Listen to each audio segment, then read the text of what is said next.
Judith and Jose have decided to enter Daisy into the KIPP lottery. Go like this, cross your fingers. I got a good feeling about this. The spaces with the X's is for all of the 5th grade students that are moving into the 6th grade for next year. Fregoso Andrew.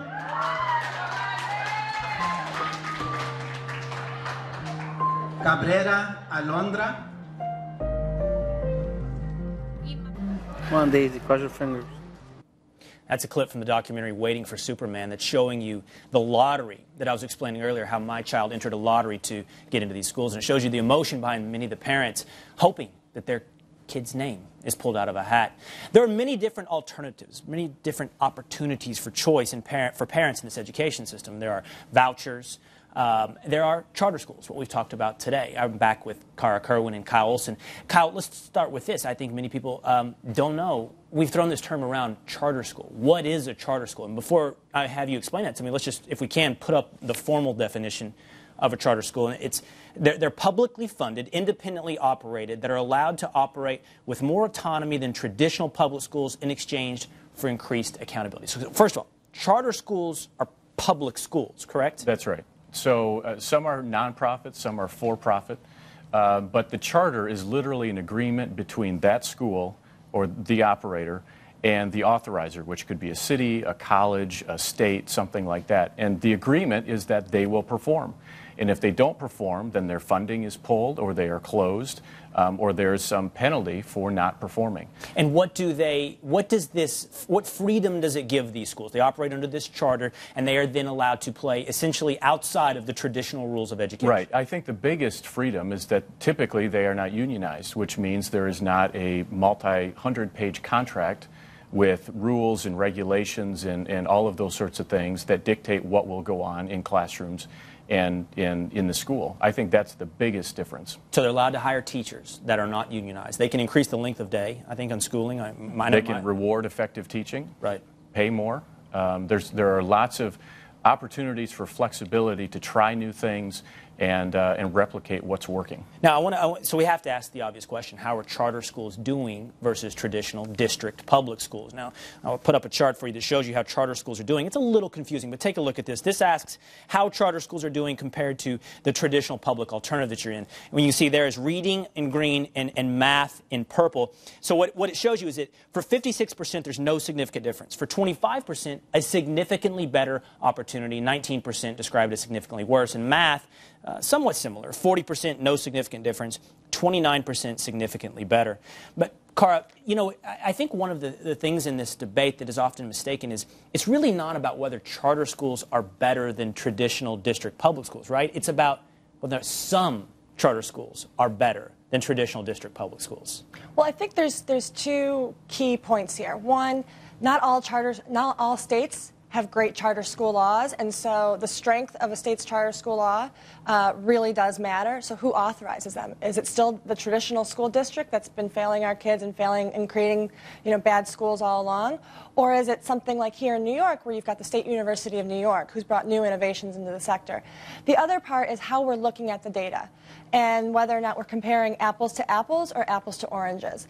And it's really important that you follow a child and are looking at them from the minute they enter a school and follow them through their trajectory of their education to see how much that individual student succeeds, how much they grow. And that's the important piece. I think the key thing you pointed out is that if you're going to the traditional public school and it is failing, the problem is you're stuck there. You have no opportunity to exit it. And again, there are some charter schools that fail. Kyle, you pointed to accountability. Some do very well, and I'm proud to say the one we have been lucky enough to get into, Success Academy, 82% proficiency in math, 100% in science. We're talking top 1% in New York. But that's one school. Again, the model is if it doesn't work, you can leave it. That's right. And to me, that's what a charter school is, because you've got great charter schools and you've got terrible charter schools. But the other component there is that if they are not performing, then they can be closed.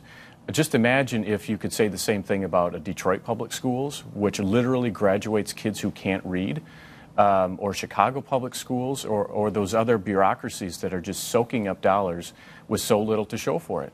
What charter schools do is they provide an opportunity for a parent to find a way out. And so what we try and encourage parents to do is look at the schools in your community, because you can find a study to say virtually anything you want to prove your point.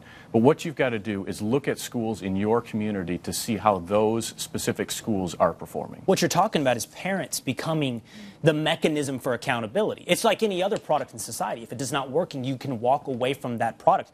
Parents becoming the integral component. That's right. In the accountability of the school. I know, Cara, your group, Center for Education Reform, has put together what you call, what is it, the Parents Power Index? Is Parent that Power Index, yes. And I want to put this up. You show a map of what states have empowered parents the most. Because, fair, this is not just about charters, right? This is about vouchers. This is about homeschooling, many opportunities for you to make choices for your kids. Here's the map that your organization, Cara, has put together. It shows you these are your top 10 states that put power in parents' hands.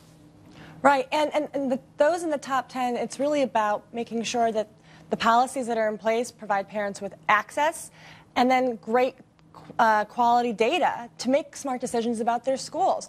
The Parent Power Index also ties in how governors are on education issues, whether or not they have charters, school choice, good teacher quality measures, whether or not there's teacher accountability, whether or not they have access to online learning.